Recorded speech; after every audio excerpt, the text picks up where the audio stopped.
Starting January 1, 2026, the U.S. will partially suspend certain visa categories for Nigerian nationals under the Presidential Proclamation 10,998 on border and national security.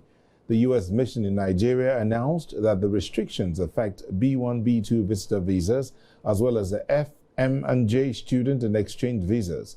Some immigrant visas are also included, with few exceptions. Nigerians can still apply and attend interviews, but may be ruled ineligible for visa issuance or entry under the new rules.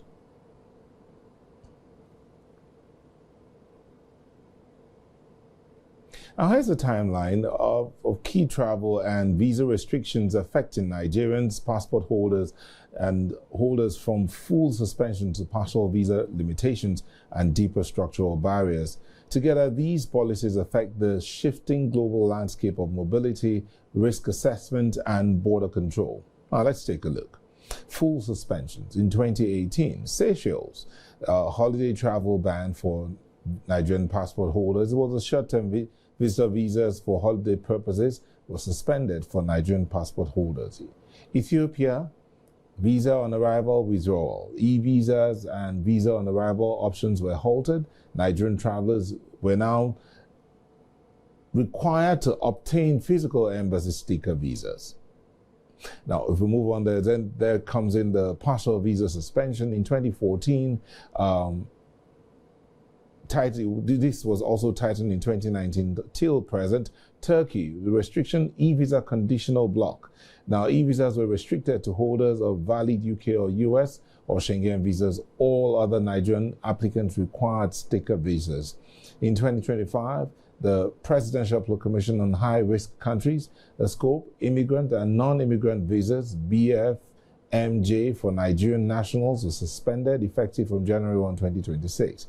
Now, structural barriers. The United Arab Emirates in 2022, high requirement soft ban. That transit visas were halted and entry was subject to mandatory DVN processing, heightened scrutiny, and proof of minimum of 10,000 US dollars in the bank for you to enter the United Arab Emirates. In 2024, the United Kingdom did what was called a dependent and scrutiny policy, where the dependents were barred for Nigerian students and caregivers. Intensified applicants profiling and financial scrutiny was now put in force. All of this was just so that to check immigration and ensure that only those who were permitted, who had the right visas, were allowed into the various countries, and for security reasons, as they may say. But let's move on to other stories now. The Yobe State Governor, Seyi Makinde, has witnessed or has addressed his rift with former Governor of Rivers State and FCT Minister Nyesom Wike, a fellow member of the PDP G5. Mr. Makinde clarified that his issue is Mr. Wike's assumption that the group had agreed to back President Tinubu for 2027. He stressed the importance of a strong opposition to uphold Nigeria's democracy and accountability. During a media chat in Ibadan, he also called for better cooperation across all levels of government for effective policy delivery. Highlighting Amotekun as a local response to security gaps, he said state-federal relations should be based on mutual respect and real commitment to good governance. I was in a meeting with the president and Wike. And I'm saying this, in an open chat. The president's chief of staff was also in that meeting, and a few others. And Wike said to the president that, well, sir, I will hold PDP for you, against 2027. I was in shock. So we got up, we got to the veranda. I said, Wike, did we agree to this? I don't like talking about people, and I will not talk about people or talk about events, but I'll talk about the real issue. The real issue is that Wike would like to support the president for 2027. That's fine. It is within his right to do that. But also some of us that want to,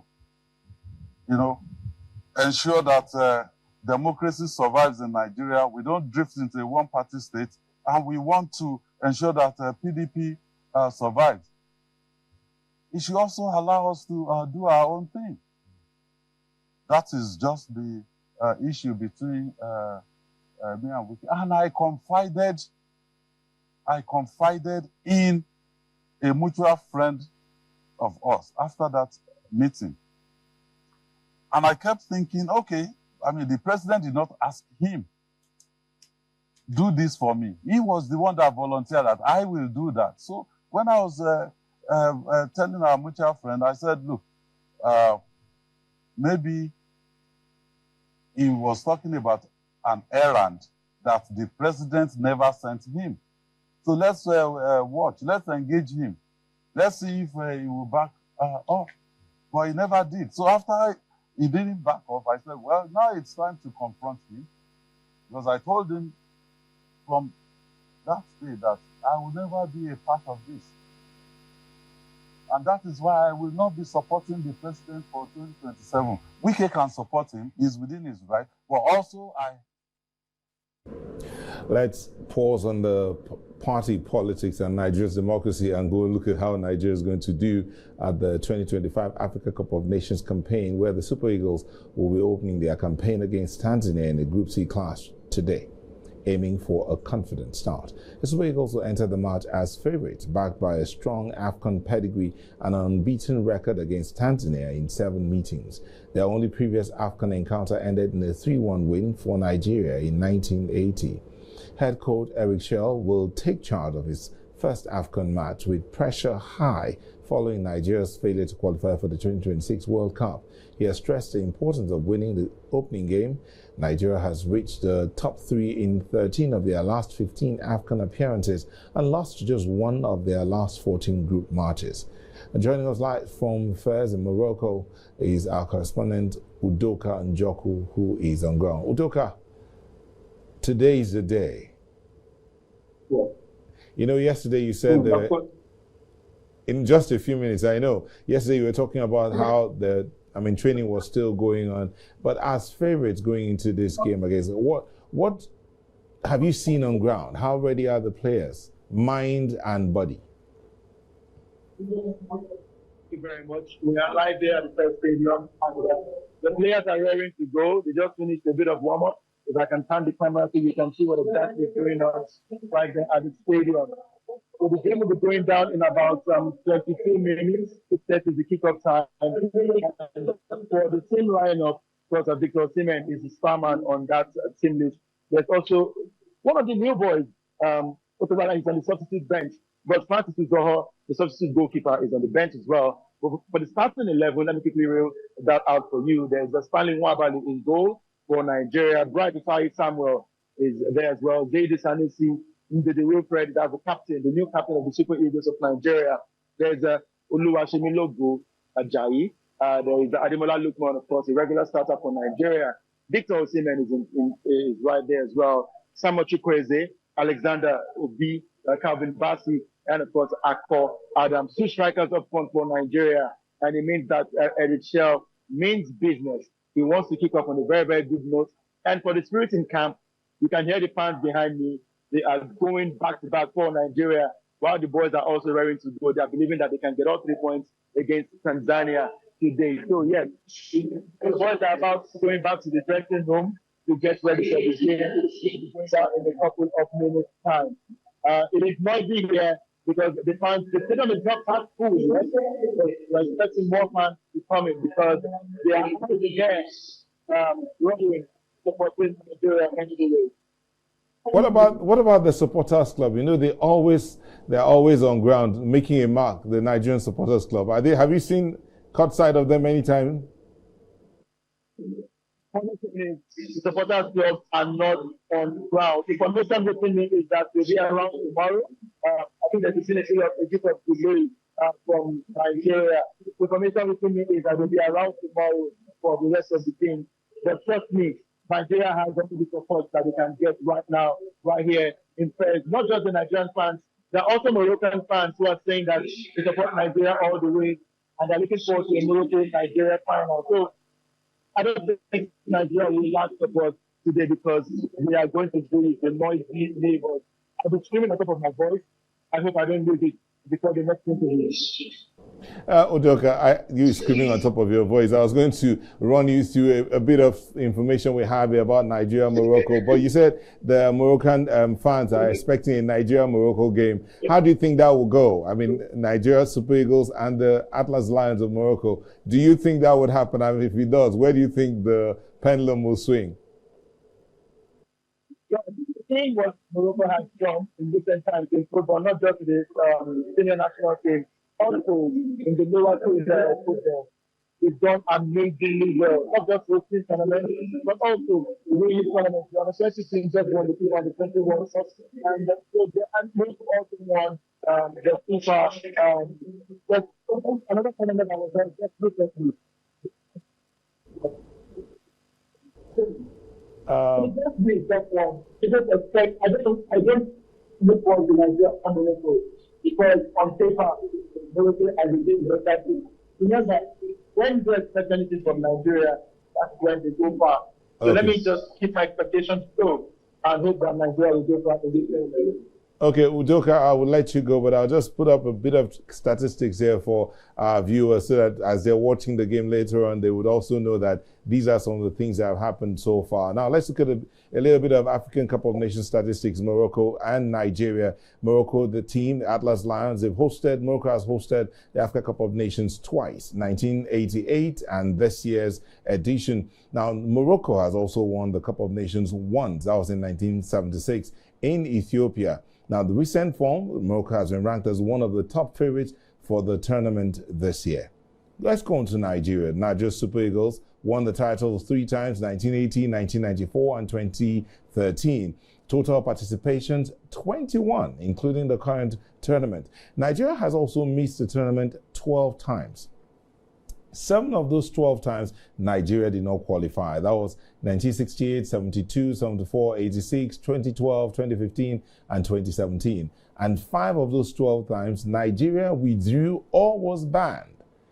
1962, 65, 70, 96, where we withdrew, and in 1998, where Nigeria was banned. Now, in terms of consistency, Nigeria holds a record of 16 semi-final appearances, the joint highest in history alongside with Egypt.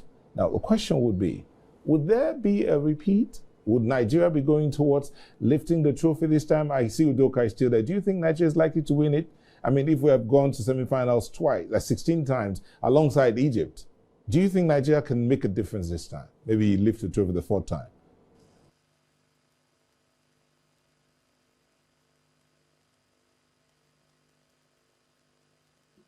Trust me, don't make football. This is 2025. Looking forward to the future. We know how 2025 was for Nigeria, the people who do, and it was not a good one for Nigeria. So the boys are willing to right their wrongs. And I want to throw statistics into the bin right now. The boys are doing the job good. So they asked me, I want to put Nigeria in the final. Maybe just the league pitch, but our football is a good pitch. You never can tell where it is at. All right, thank you very much, Udoka. As we told you yesterday, do endeavor to keep warm, but keep your eyes on the boys and let's see how far we can go. Hopefully, let's see if we can come back with that trophy. Thank you so much. We'll talk to you later. And the 6th edition will take a moment, and when we return, we'll be going to Rivers State, where 6 People's Democratic Party lawmakers have defected. Bring details in a moment. Stay with us.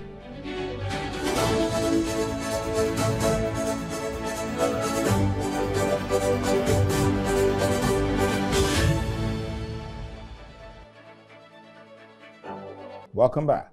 6 lawmakers elected on the platform of the People's Democratic Party in the House of Representatives have officially announced their defection to the All Progressives Congress.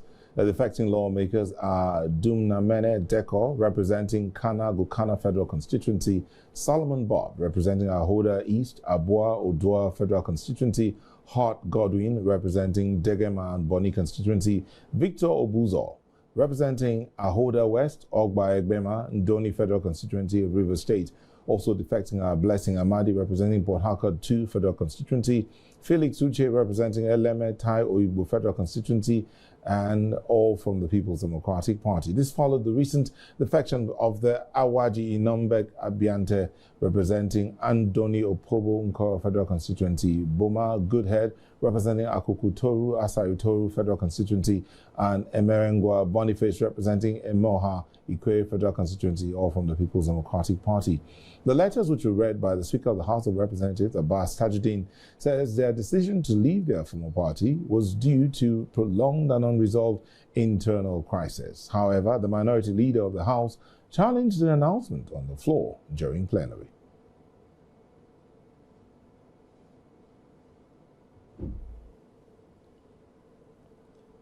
And with less than 2 weeks to the implementation of the newly enacted tax laws, members of the African Democratic Congress have staged a protest at the National Assembly in Abuja, calling for the immediate annulment of the legislation. Led by the party's national youth leader, Balarabe Rufai, the protesters accused the federal government of gazetting a version of the tax law that differs from the bill passed by the National Assembly.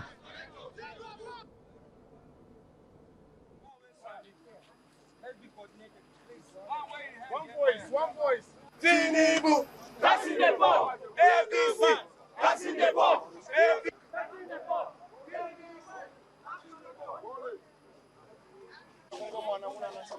The legislatures have done their job only for the executives to smuggle their whim and caprice into that law.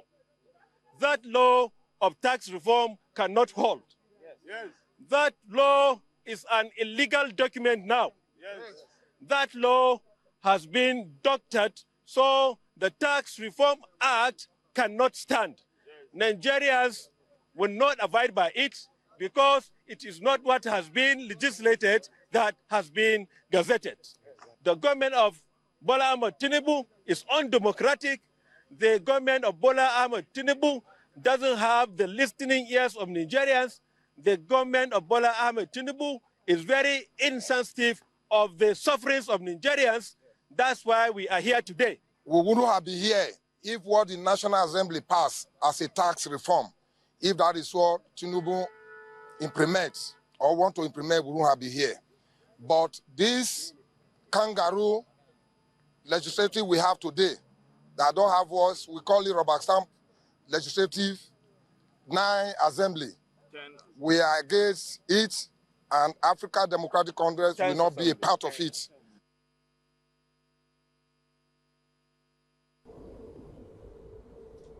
Now, let's take a quick journey through Nigeria's tax reforms from 2015 to 2025, from the era of amnesty and stability through yearly Finance Act adjustments to the landmark Nigerian Tax Act of 2025. This evolution shows how Nigeria moved from revenue recovery to modernization, consolidation, and taxpayer relief. Let's begin. The era of amnesty and stability, 2017, VAID's program. The Voluntary Asset and Income Declaration Scheme focused a one-year amnesty window for taxpayers to declare previously hidden assets and settle back taxes without penalties. The Finance Act era, that's annual updates, 2019 Finance Act of 2019, major shift, increased VAT from 5% to 7.5%. Now, the Small and Medium Enterprises Relief introduced 0% corporate tax for small businesses. In 2020, the Finance Act of 2020 was more or less digital tax, establishing the significant economic presence to tax foreign tech giants like Netflix, Google, etc. Now, it was also the COVID period provided various tax incentives to cushion the pandemic's impact. In 2021, the Finance Act of 2021 introduced the electronic money transfer levy of 50 naira on bank transfers, imposed capital gains on tax on digital assets. In 2022, they raised the tertiary education tax from 2.5% to 3%, introduced the sugar tax to help out health issues, that's excise duty on non-alcoholic carbonated drinks. In 2023, it was also refined, adjusted rates on luxury goods, and clarified rules for petroleum profit tax. We're still looking at the tax situation, a landmark overhaul. In 2025, the Nigerian Tax Act, signed in June 2025, which will go into effect from January 2026, repealed 50-plus fragmented laws, merged them into one unified code. Now, the agent replaced the FIRS with the Nigeria Revenue Service. Now, created an 800,000 naira tax-free threshold for individuals, raised the tax-exempt turnover threshold to 50 million naira, and consolidated various small levies, that's police, IT, science, into a single 4% development levy. Now, I'm being joined by Israel James, who is a political analyst and convener, National Youth Dialogue on Tax Reforms. Thank you for joining us, Israel. Thank you for having me today. This looks like a lot of stories, a lot of back and forth. So, in simple terms, for the man out there who will be watching and want to know, what exactly are we talking about? Well, it's a bit difficult to simplify because it's not something that has happened before. And we are looking at a catastrophic constitutional breach because, according to the Nigerian Constitution, the responsibility of drawing up laws for the Federal Republic is solely and is exclusively meant for the National Assembly. Yeah. And when we have such privileges and rights being tampered with, we are looking at something that has never happened before in the course of our history. And now is not the time for us to keep quiet about it. It's an issue of national concern and should be addressed urgently by the President of the Federal Republic. Now, what exactly are you talking about? Now, I know that a lawmaker came up that what was approved or what was passed in the unified chambers, in the green and red chambers, is not what's out there. It's not what's about to be gazetted or what's going to be implemented. You think it is true? We don't want to say we think it is true. It's still going to have over around being alleged for now because the Federal House of Reps had set up a committee to investigate the report. But what I have to say about this, time is being fast spent and Nigerians are losing confidence in the institutions that they hold responsible for guiding their lives and drawing up laws for themselves. I myself am someone who appreciates constructive dialogue. You know, young people, young Nigerians constitute almost 70% of the Nigerian population. And when they hear stories like this, there are certain approaches that they are very, very much conversant with, which is not what we want right now. You see, that was why at the peak of the interest or the peak of the conversation of the Nigerian tax reforms, I had a dialogue, a National Youth Dialogue on Tax Reforms. I convened that dialogue in partnership with the House of Reps Committee on Youth in Parliament, because I saw that it was going to be an excellent opportunity to have young people sit together with lawmakers and air their interests and concerns about the law. And now a lot of efforts, resources were put in by several youth groups and most of the young Nigerians in this country. And we came to a final concession and there was a law that was gazetted and passed. So if what we had discussed, deliberated on, and worked with the members of the National Assembly to get passed has been tampered with, you know, it's a critical issue. It's not something to keep quiet about. As you said, it's still an allegation. Now, so there's no proof that this has been tampered now, with. there are several documents that have been online, that have been addressed. Now, the copy of the gazetted copy, I have it.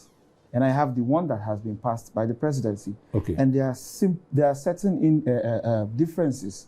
Oh, you have noticed the differences? Yes, I've noticed the differences. You have what the National Assembly is saying that they want to take time to investigate it. But this was moved on the floor of the House sometime last week. And I don't think it's supposed to take more than 3-4 days to pay attention to something that could lead to an instability. Let me just see. I have a document here that talks about what was gazetted, as in what was changed, yes, what the lawmakers passed, and the implication of it. So one of those enforcement powers says, yes, what was gazetted says tax authority can arrest via law enforcement. Via law enforcement. Okay. What the lawmakers passed said tax authority can investigate. Yes. So now, in this case, they can arrest via law enforcement. It's not saying that the tax authority itself can go ahead and arrest. Now, that is not the issue.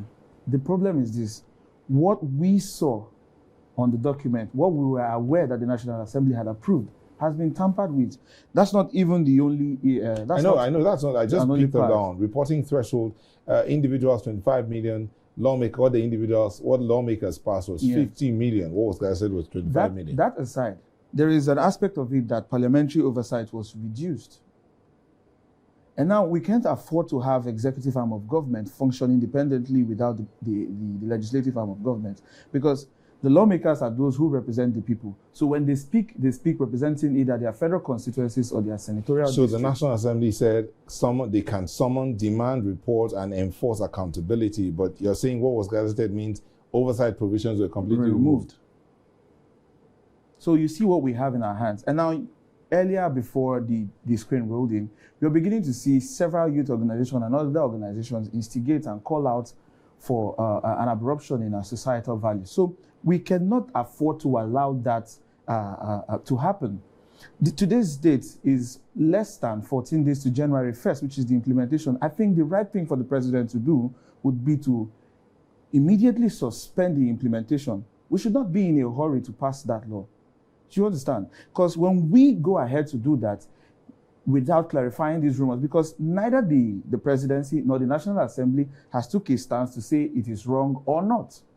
You get my point? And so with that degree of uncertainty, we should not pretend that we are going to be surprised that by January 1st... Are you uncertain? I mean, you're saying that you have the two documents. Are you uncertain? I leave that decision for the National Assembly to make, because that's why we voted them into place. They have the authority to address this issue. So what I'm saying is this. First of all, right now, I'm not saying... president... No, you're a young man who's seen the two documents. Yes, I have. You convened the youth tax reform youth body. You have seen the two documents. Yes, I have. Are you convinced that there has been an alteration based on the two documents? I am aware that certain provisions that was gazetted is different from what was passed in the House. In the House. Now, what we need to know, what was signed by the president, what we are asking the president to do is to suspend the law first, pending the outcome of the investigation by the National Assembly. And the time frame should not be too long. Let's not stretch it into next year so that we don't have other people use this as an excuse to create instability in the country. Thank you so much. Israel James, thank you. Political analyst and convener, National Youth Dialogue on Tax Reform. Thank you. We do hope the president will hear this and move real quick. Thank you so much. Thank you. We'll take a break. When we return, Lagosians marvel at dazzling sights and festive decorations. Details in a moment. Welcome back. If you're just joining us, here's a recap of our top stories. United States announces partial suspension of visas for Nigerians from January 2026. 8 federal lawmakers defect from the PDP to the APC in River State. Moscow strikes trigger emergency power cuts across Ukraine, coming a day after Russian general dies in a car bomb attack.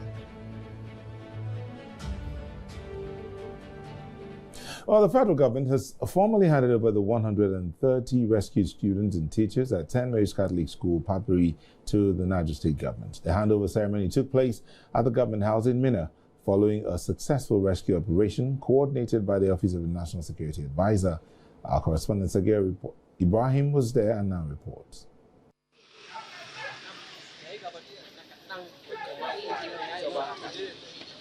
After 30 days in the hands of their captors, the remainder of over 300 students seized from St. Mary's Catholic School, Papiri, Niger State, are finally free. The National Security Advisor, who presented the victims to the Niger State government, says the rescue was executed through a joint operation by Nigeria's lead security agencies. We are implementing immediate short-term protective measures in high-risk areas, while concurrently working with state governments, traditional and religious leaders to develop lasting community-based security solutions. For education, it must not be a casualty to violence. Receiving the returnees on behalf of the Niger State government, an elated Governor Umar Bago describes the successful return as a befitting Christmas gift to parents and the state. If you look at these children and imagine the torments they went through, it's unbearable. For the last time they brought the first 100, I told you about the smallest. But looking at these children now, it's scary. We want to thank Mr. President, we want to thank the NSA, BGSSS, every other person that was part of this rescue. And this is also a unitide season. It's Christmas. We are hopeful that we reunite these people back with their families by the grace of God immediately so that they can do the Christmas together. One question, however, remains. Was kidnap ransom paid to secure the children's release? I don't think it's very fair, to the system, to the government, for you to ask whether money was used or not. Most important thing, we have gotten these people back unhurt. The other one is for us, not for you. So I think the most important is that we have recovered missing children, and how we did it, we know it.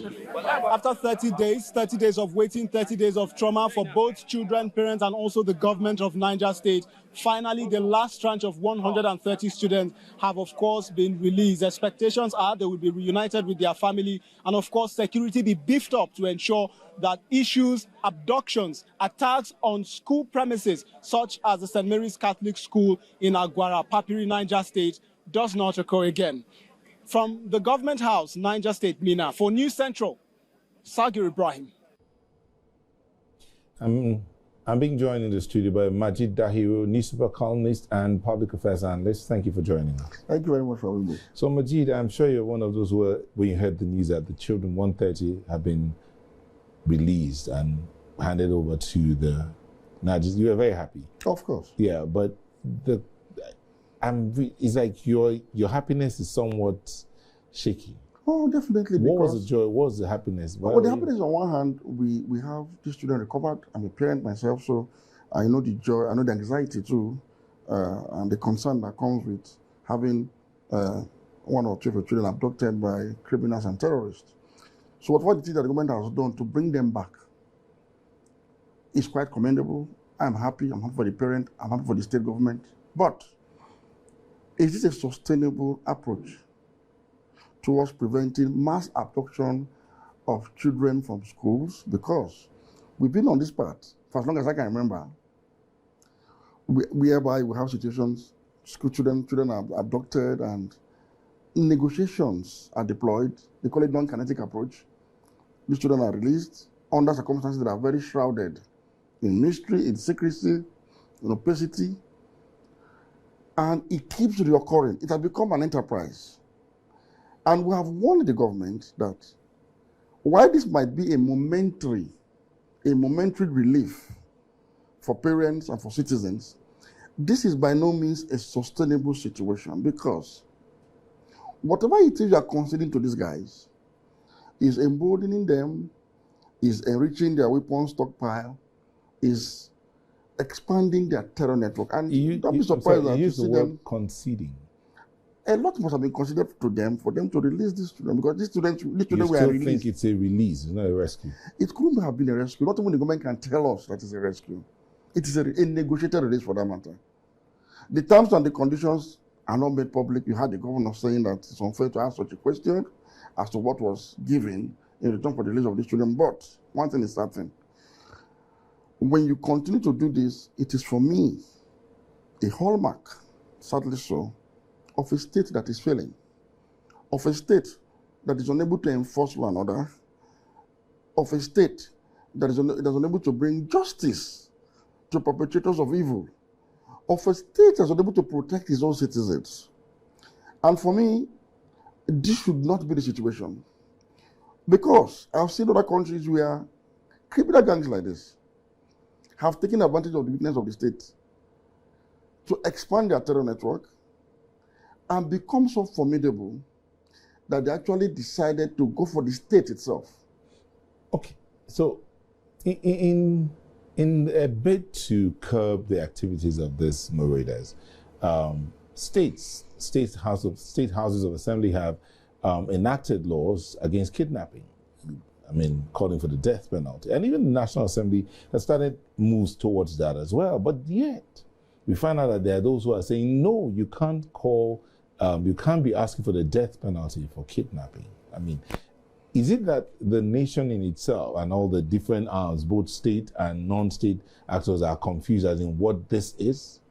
Okay, I don't think there's a confusion about it, but what I think is confusing is the methodology to be adopted towards getting it stopped. First, for a long time, we have confused policymakers, security strategists, those in government especially, have confused banditry with farmer herders clashes. And this has been the major albatross in the war against banditry. These two phenomena are completely different. They have nothing in common.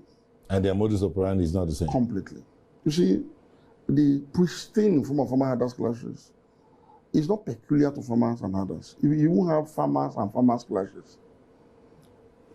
As long as Nigeria has not been able to standardize its Land Use Act enough or implement it across the board enough to make provision, adequate provision for all economic interest groups, and with land still remaining in the hands of ancestral owners, you will likely have such clashes, even within members of the same community.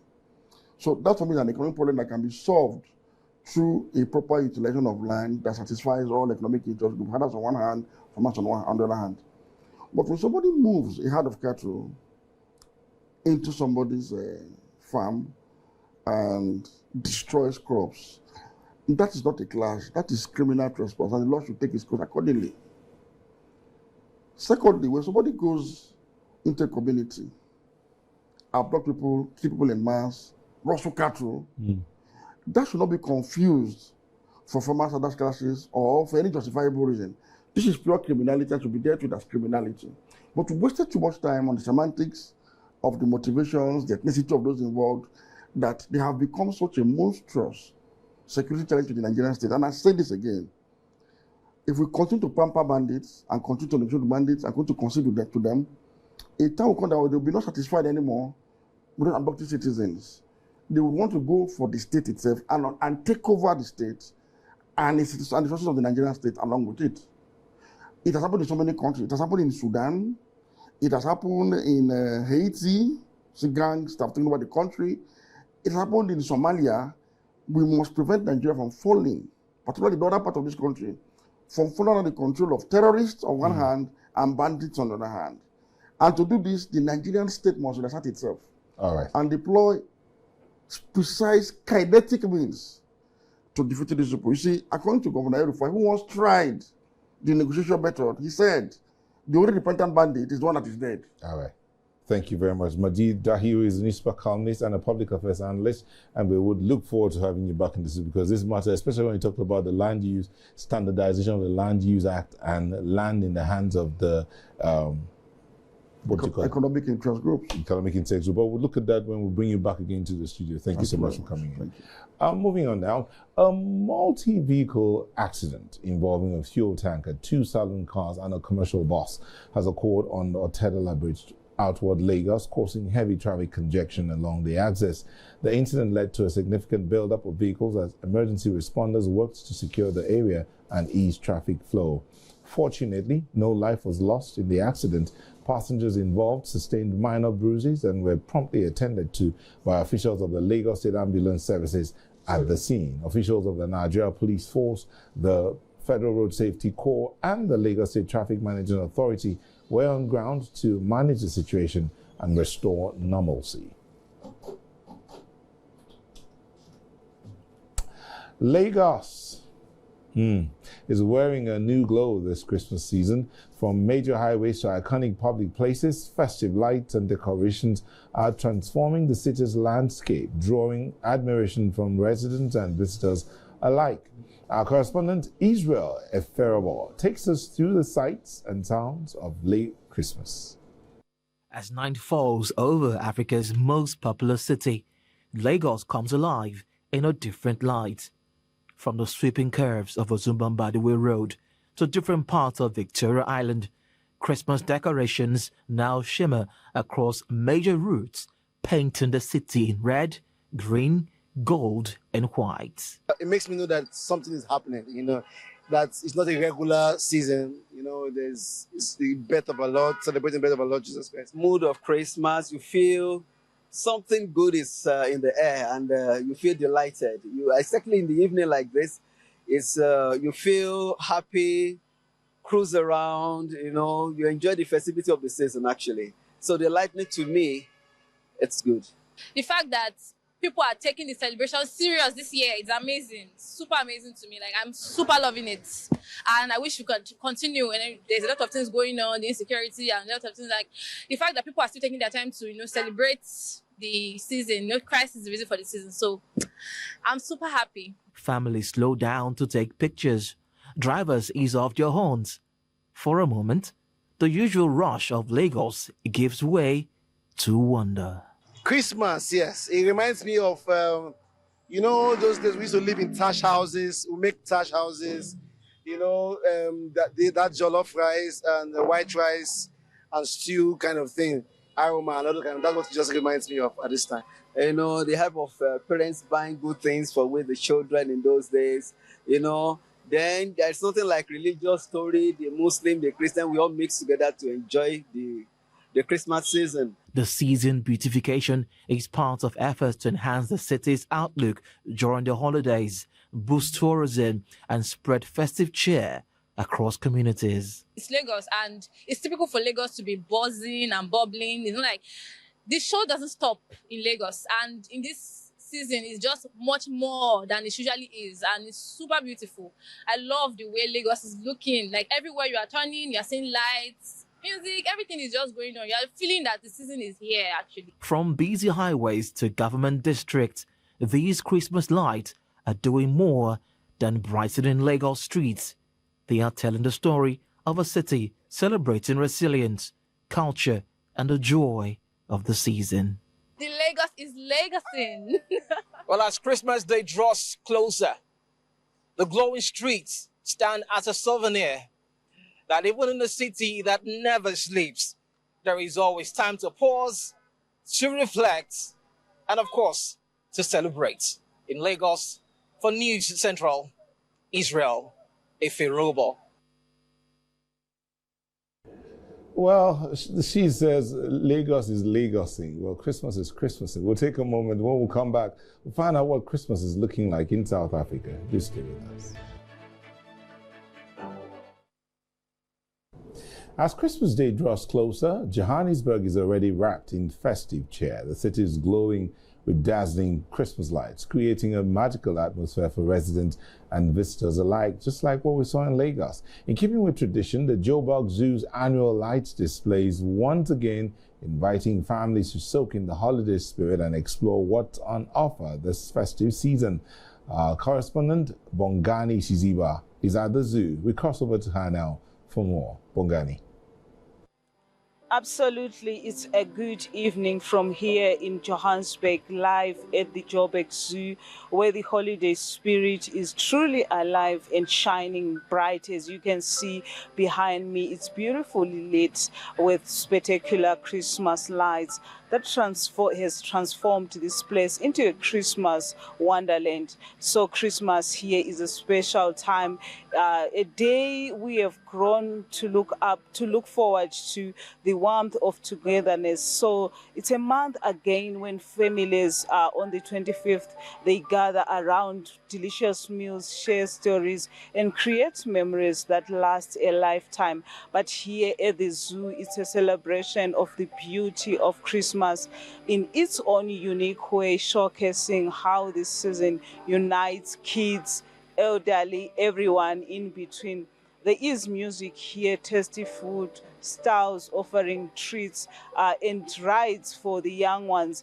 But let me not be the only one excited about this season. Let me bring in few people just to hear what they think about this season and their views about the Christmas lights. When you see these lights every year, what comes into your mind? Oh, love, family. Yeah. Well, this is our first year coming to see the lights, but I mean, it's such a nice opportunity to have all of my family here, spending quality time together, no distractions, with this beautiful lights going on. It's really such an opportunity to have. And what does Christmas mean to you? Oh, I definitely think Christmas means love in overall general, because I mean, like, you do start connecting with other people, whether it be your family, whether it be your friends, even outside people like strangers, you bump into them and that Christmas spirit just flows into your body and you start connecting to other people. So overall, generally, I think it's just love. And seeing these lights, it's all about memories and family and having fun. Yeah. What makes you happy when you hear about Christmas? I love Christmas a lot. These lights are so beautiful.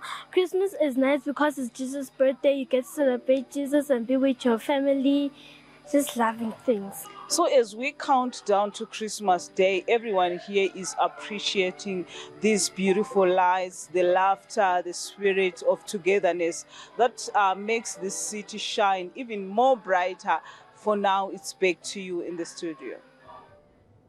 And away from the Christmas lights, let's go to New York, where Sudan's Prime Minister Camille Idris is there to meet with the UN Secretary General Antonio Guterres to push for a ceasefire and address the worsening humanitarian crisis as the civil war intensifies. The visit follows escalating violence in southern Kordofan and reports of mass killings since RSF forces seized army strongholds in Darfur. Sudan had demanded a conditional ceasefire tied to RSF withdrawal from cities, but talks are stalled by distrust of mediators.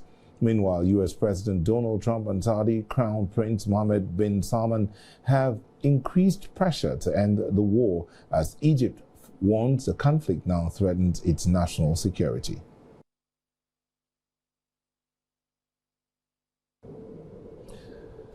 Ukraine is battling widespread power cuts and plunging temperatures after Russia launched another large-scale barrage of missiles and drones. The strikes come as diplomatic efforts to end the nearly 3-year war show only limited movement. For News Central, senior international correspondent Afia Hagen has more. Across Ukraine, emergency power outages were ordered after a wave of Russian attacks hit energy infrastructure overnight. Authorities say fires broke out in multiple regions as missiles and drones rained down, with temperatures hovering near freezing. In the western region, one person was killed and another died in Kiev. Several others, including children, were injured in different parts of the country as strikes targeted residential areas and essential services. Neighbouring Poland scrambled fighter jets as the barrage unfolded, the country's military confirming it moved to protect its airspace during the attacks. The southern port city of Odessa was hit once again. Ukrainian officials say Russia has intensified attempts to cripple maritime logistics by striking ports, bridges and transport links. Fresh attacks there sparked fires, but caused no new injuries, though thousands remain without electricity or heating in the middle of winter. These latest strikes come just days after US-led negotiations in Miami, where American envoys met separately with Russian and Ukrainian delegations. Washington is pushing for a path towards ending the conflict, but Russian officials described only slow progress. Both sides called the discussions constructive, yet there is still no indication of a breakthrough. As diplomatic efforts inch forward, Ukrainians are once again facing the immediate reality of a brutal winter under fire, with critical infrastructure strained and little sign of respite. For News Central, I'm Afia Hagen. And that's all on the 6th edition. Here's a recap of the major stories.